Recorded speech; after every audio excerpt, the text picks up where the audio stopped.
Hello friends, आपका स्वागत है सिविलियन क्लासेस में। तो प्यारे बच्चों, आज हम बात करेंगे जियोटेक्निकल इंजीनियरिंग में बियरिंग कैपेसिटी के बारे में, है ना। तो प्यारे बच्चों, सबसे पहले हम लोग बात करेंगे बियरिंग कैपेसिटी किसी भी सॉइल का होता क्या है। मान लीजिए प्यारे बच्चों, मान लीजिए ये आपका ग्राउंड लेवल है, ये आपका ग्राउंड लेवल है प्यारे बच्चों। यहाँ पे आपका मिट्टी है, सॉइल मास है। तो प्यारे बच्चों, इस सॉइल मास में मान लीजिए यहाँ पे हमको बिल्डिंग बनाना है, मान लीजिए यहाँ पे हमको बिल्डिंग बनाना है, मान लीजिए प्यारे बच्चों यहाँ पे हमको बिल्डिंग बनाना है। तो ये एक्सकैवेट करके हमने तो यह देखिए प्यारे बच्चों, हमने यहाँ पे बिल्डिंग बनाया। तो प्यारे बच्चों, यह सॉइल कितना लोड सह सकता है सुपर स्ट्रक्चर का, मतलब कितना लोड सह सकता है यह सॉइल सुपर स्ट्रक्चर का, कितना लोड सह सकता है, यही कहलाता है बियरिंग कैपेसिटी सॉइल का। मतलब लोड के सहने की शक्ति को ही सॉइल का बियरिंग कैपेसिटी कहा जाता है।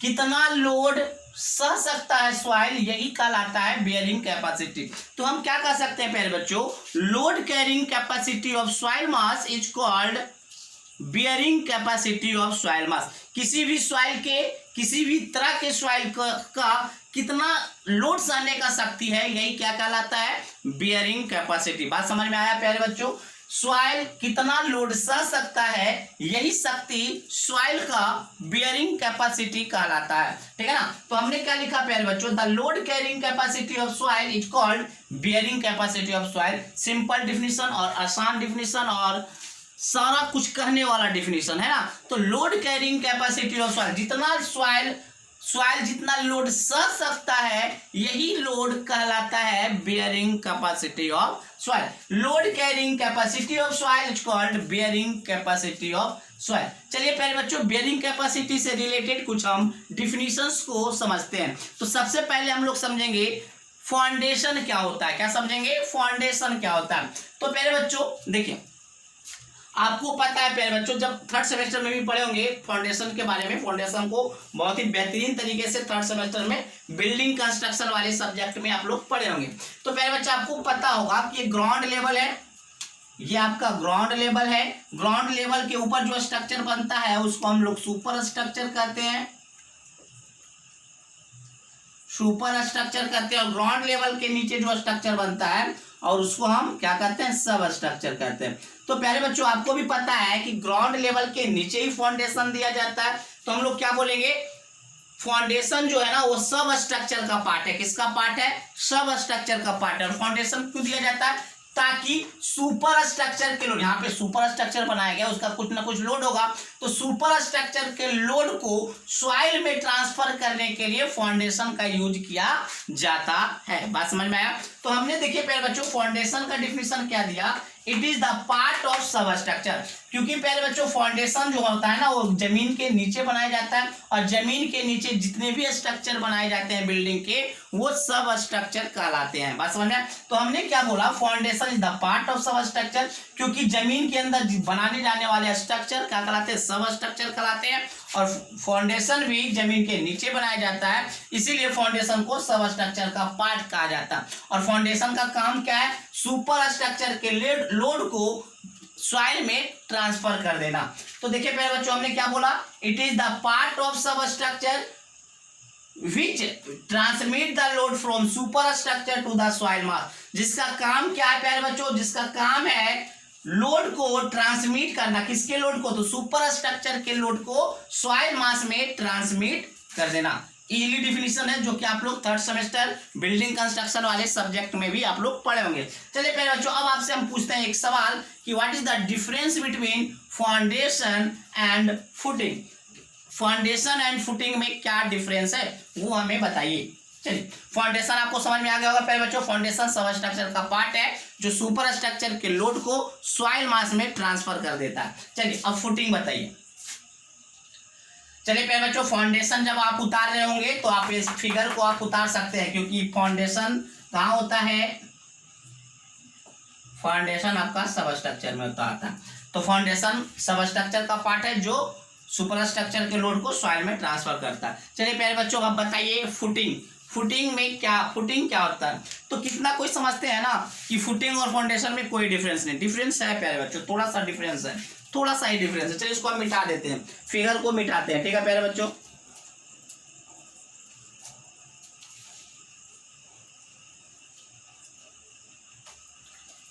देखिए प्यारे बच्चों, फाउंडेशन और फुटिंग में क्या डिफरेंस है एक्चुअली। मान लीजिए प्यारे बच्चों,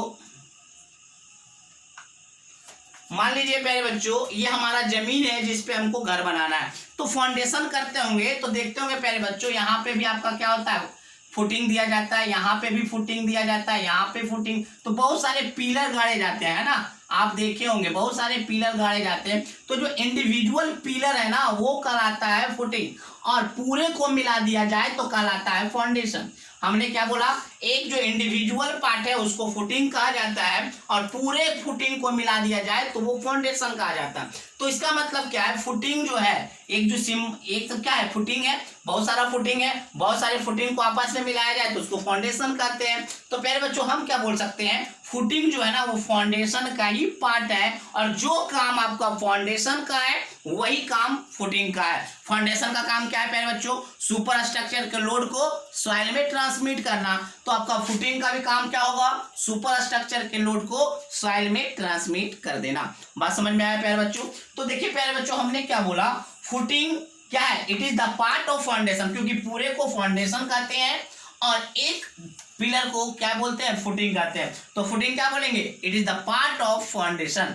तो it is the part of foundation which transmit the load from super structure. इसका भी काम क्या है, सुपर स्ट्रक्चर के लोड को सॉइल मास में ट्रांसमिट करना, and it is direct contact with soil mass. और प्यारे बच्चों, इसका जो कांटेक्ट होता है, फुटिंग का जो कांटेक्ट होता है, देखिए डायरेक्ट वो मिट्टी से जुड़ा हुआ रहता है। यहाँ पे क्या होगा, मिट्टी होगा, तो डायरेक्ट मिट्टी से ये जुड़ा हुआ होता है। तो अगर हम फुटिंग का स्पेशल फिगर बनाए, फुटिंग का अगर स्पेशल फिगर बनाए प्यारे बच्चों, तो देखिए फुटिंग का फिगर कैसे बनता है। फुटिंग का फिगर इस प्रकार से बनता है प्यारे बच्चों,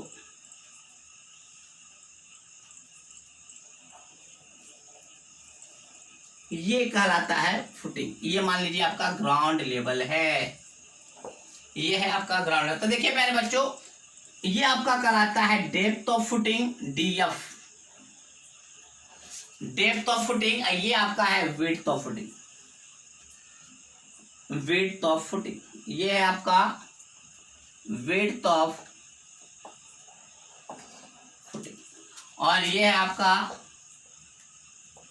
डेप्थ ऑफ फुटिंग।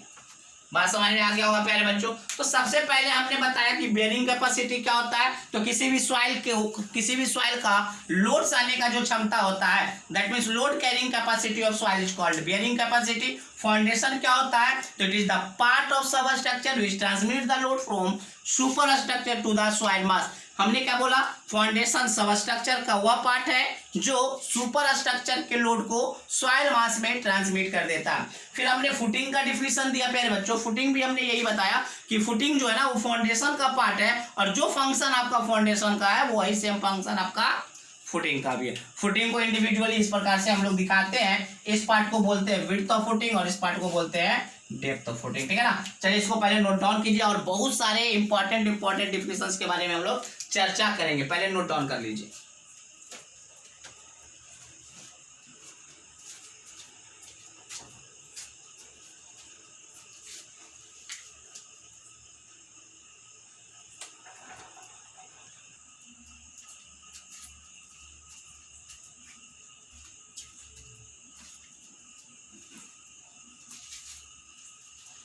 तो प्यारे बच्चों हम बात करेंगे ग्रॉस प्रेशर इंटेंसिटी के बारे में। समझिए प्यारे बच्चों, ग्रॉस प्रेशर इंटेंसिटी होता क्या है।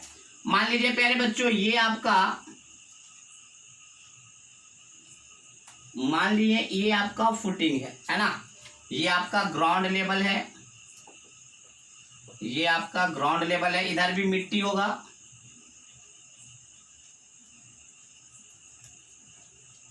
इधर भी मिट्टी होगा, ठीक है ना। अब देखिए प्यारे बच्चों, मान लीजिए बहुत सारे फुटिंग होंगे, मान लीजिए यहाँ पे आपका हम सुपर स्ट्रक्चर को दिखा रहे हैं, ये है आपका सुपर स्ट्रक्चर।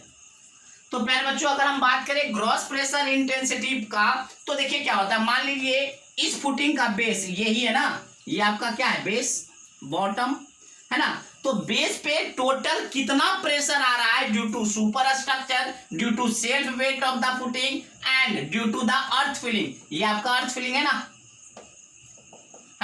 तो प्यारे बच्चों हम क्या बोले कि total pressure base of the footing पे कितना आ रहा है due to the super structure, due to the weight of earth field, due to the self weight of the footing.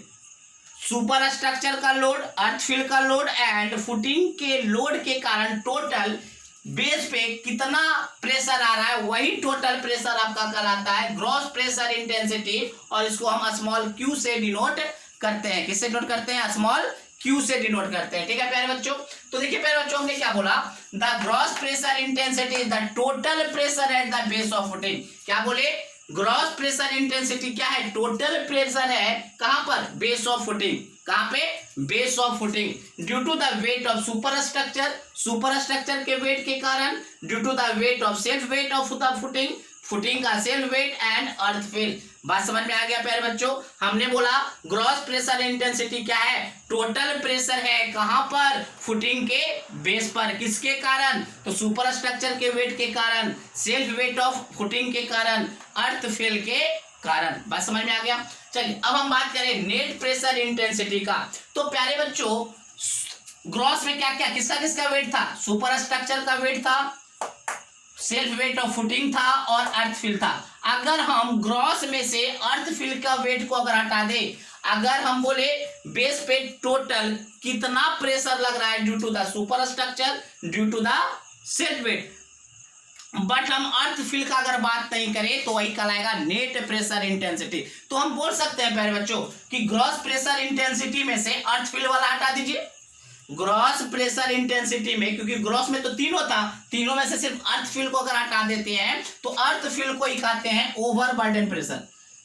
कौन सा प्रेशर, ओवरबर्डन प्रेशर। तो ग्रॉस प्रेशर में से ओवरबर्डन प्रेशर को अगर हम रिमूव कर दे तो हमारा बचेगा नेट प्रेशर इंटेंसिटी, और इसको हम डिनोट करेंगे Qn से। तो हमने क्या बोला प्यारे बच्चों, it is defined as the difference between gross pressure intensity and the original overburden pressure due to the earth field. हमने बोला अगर आप ग्रॉस प्रेशर इंटेंसिटी में से हटा लेते हैं किसको, अर्थ फील्ड, अर्थ फील्ड का मतलब ओवरबर्डन प्रेशर को हटा लेते हैं तो आपका बचता है नेट प्रेशर इंटेंसिटी। तो हम Qn बराबर बोल सकते हैं डिफरेंस, किसका डिफरेंस, तो ग्रॉस प्रेशर इंटेंसिटी माइनस, अब फिर बच्चों ये बताइए कितना होगा, पहले भी हमने बताया गामा इंटू डी, मतलब गामा इंटू एच बता रहा था ना प्रेशर, गामा इंटू एच, तो एच के जगह पे यहाँ पे क्या है, डेप्थ ऑफ फुटिंग, ये क्या है, डेप्थ ऑफ फुटिंग, तो gamma into D into F. तो प्यारे बच्चों Qn क्या हो जाएगा, net pressure intensity, gross pressure intensity minus gamma into. Clear है प्यारे बच्चों, gross pressure intensity and net pressure intensity clear है। चलिए अब हम बात करेंगे अल्टीमेट बियरिंग कैपेसिटी का। किसके बारे में बात करेंगे, अल्टीमेट बियरिंग कैपेसिटी का। देखिए प्यारे बच्चों अल्टीमेट क्या होता है, प्यारे बच्चों अगर ज्यादा लोड लगाएंगे तो फेल करेगा कि नहीं, फुटिंग टूटेगा या नहीं, फेल कर जाएगा, शियर में फेल कर जाएगा। तो प्यारे बच्चों वह कितना मिनिमम ग्रॉस प्रेशर है जिसपे फुटिंग फेल कर जाता है शियर में, यही मिनिमम ग्रॉस प्रेशर कहलाता है अल्टीमेट बियरिंग कैपेसिटी। प्यारे बच्चों जितना ज्यादा देंगे, मान लीजिए प्यारे बच्चों अगर 4 किलो न्यूटन में ही, 4 किलो न्यूटन पर मीटर स्क्वायर के ही प्रेशर में ये टूट जा रहा है, तो 6 में भी टूट जाएगा, 8 में भी टूट जाएगा, 10 में भी टूट जाएगा। तो मिनिमम कितना में टूट जाता है, मिनिमम कितना ग्रॉस प्रेशर इंटेंसिटी में हमारा फुटिंग शियर में फेल कर जाता है, वही minimum gross pressure intensity ultimate bearing capacity कहलाता है। क्लियर। चलिए हमने क्या बोला, the ultimate bearing capacity is defined as the minimum gross pressure intensity at the base of foundation at which the soil fell in shear। हमने बोला प्यारे बच्चों अल्टीमेट बियरिंग कैपेसिटी को आप डिफाइन करना चाहते हैं तो अल्टीमेट बियरिंग कैपेसिटी का डिफिनीशन क्या होगा, वह मिनिमम ग्रॉस प्रेशर इंटेंसिटी जिस पे हमारा base of the foundation fail कर जाता है शियर में, और इसको क्या चीज से डिनोट करते हैं, क्यू यू से डिनोट करते हैं, किससे, क्यू यू से। अगर हम बात करें प्यारे बच्चों नेट अल्टीमेट बेयरिंग कैपेसिटी का, किसका बात करें, नेट अल्टीमेट बेयरिंग कैपेसिटी। तो प्यारे बच्चों नेट अल्टीमेट बेयरिंग कैपेसिटी को हम लोग क्यू एन यू से डिनोट करते हैं, किससे, क्यू एन यू से डिनोट करते हैं। तो फिर से वही बात प्यारे बच्चों, इट इज डिफाइंड एज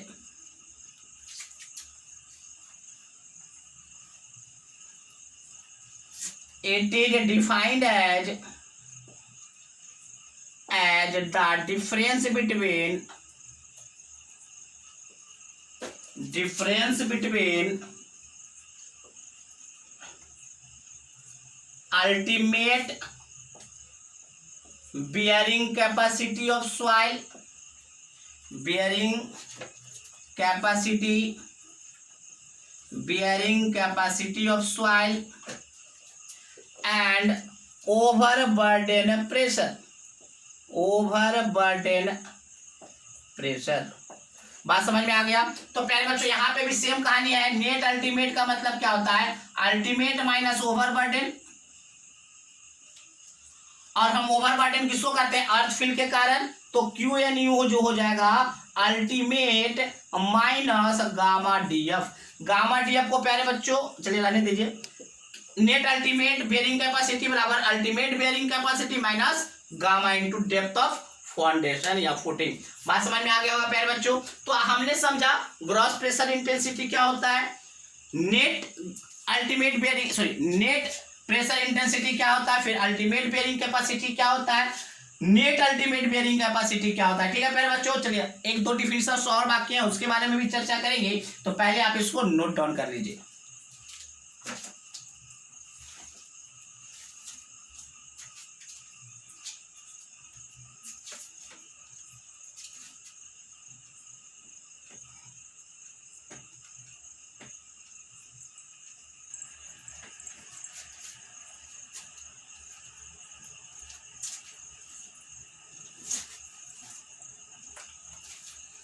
तो प्यारे बच्चों हम लोग देखेंगे नेट सेफ बेयरिंग कैपेसिटी। अब इसके पहले हम लोग देखे थे नेट अल्टीमेट बेयरिंग कैपेसिटी। तो प्यारे बच्चों देखिए नेट अल्टीमेट बेयरिंग कैपेसिटी को अगर फैक्टर ऑफ सेफ्टी से डिवाइड कर दिया जाए तो क्या क्या क्या मिलेगा, नेट सेफ बेयरिंग कैपेसिटी। अगर आप नेट अल्टीमेट बेयरिंग कैपेसिटी को फैक्टर ऑफ सेफ्टी से डिवाइड दे दीजिएगा तो जो वैल्यू मिलेगा वही वैल्यू कहलाएगा नेट सेफ बेयरिंग कैपेसिटी। तो हम इसका डिफिनेशन क्या दे सकते हैं प्यारे बच्चों, नेट सेफ बेयरिंग कैपेसिटी का डिफिनेशन देंगे, it is the ratio of net ultimate bearing capacity to the factor of safety and it is denoted by QNS, है ना। तो देखिए प्यारे बच्चों हमने यही बात लिखा है, it is defined as the ratio of, मतलब हमने नेट सेफ बेयरिंग कैपेसिटी के बारे में करें, it is defined as the ratio of net ultimate bearing capacity of soil to the factor of safety and it is denoted by QNS। बात समझ में आया।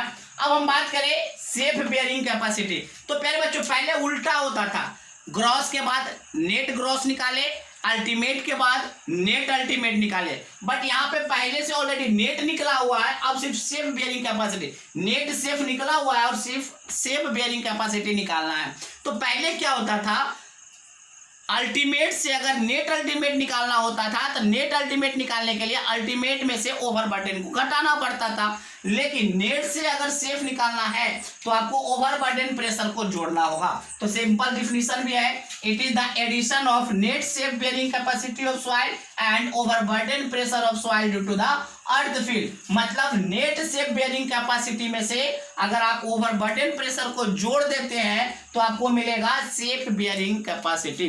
तो प्यारे बच्चों सेफ बेयरिंग कैपेसिटी क्या हो जाएगा, नेट सेफ का फॉर्मूला हमने क्या बताया था, नेट अल्टीमेट बटे factor of safety.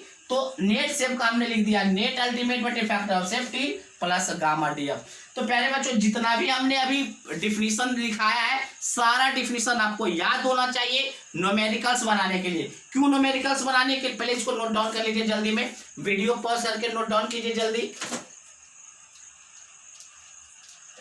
I hope हो गया होगा प्यारे बच्चों आप लोग से नोट डाउन। चलिए देखिए प्यारे बच्चों अब हम बता रहे हैं कि डिफिनीशन इसको याद रखने की जरूरत क्यों है न्यूमेरिकल्स बनाने के लिए, वो समझ लीजिए। प्यारे बच्चों आगे हम अभी देखेंगे, अगले लेक्चर में देखेंगे कि अल्टीमेट बेयरिंग कैपेसिटी निकालने का फॉर्मूला पता होगा। अल्टीमेट बेयरिंग कैपेसिटी निकालने का फॉर्मूला पता होगा और आपको सेफ बेयरिंग कैपेसिटी पूछेगा, सेफ बेयरिंग कैपेसिटी पूछेगा तो क्या करना होगा, अल्टीमेट फार्मूले की मदद से अल्टीमेट निकालेंगे, अल्टीमेट के मदद से नेट अल्टीमेट निकालेंगे, नेट अल्टीमेट निकालेंगे। जब नेट अल्टीमेट मिल जाएगा तो नेट सेफ निकालेंगे इस फार्मूला से, और जब नेट सेफ मिल जाएगा तो फिर हम क्या निकालेंगे, सेफ बेयरिंग कैपेसिटी निकालेंगे। फॉर्मूला हमको पता सिर्फ होगा किसका, अल्टीमेट का, और अल्टीमेट से इस प्रोसेस से होते हुए हम कहाँ पहुंच जाएंगे, सेफ बेयरिंग कैपेसिटी तक पहुंचेंगे। ठीक है प्यारे बच्चों, तो चलिए आज के लिए बस इतना ही। अगले क्लास में हम पढ़ेंगे कि अल्टीमेट बेयरिंग कैपेसिटी निकालने का सॉइल का क्या फॉर्मूला होता है। सॉइल के अगर हम अल्टीमेट बेयरिंग कैपेसिटी निकालना चाहते हैं तो उसका क्या फॉर्मूला है वो हम अगले क्लास में देखेंगे। तो आज के लिए बस इतना ही, थैंक यू।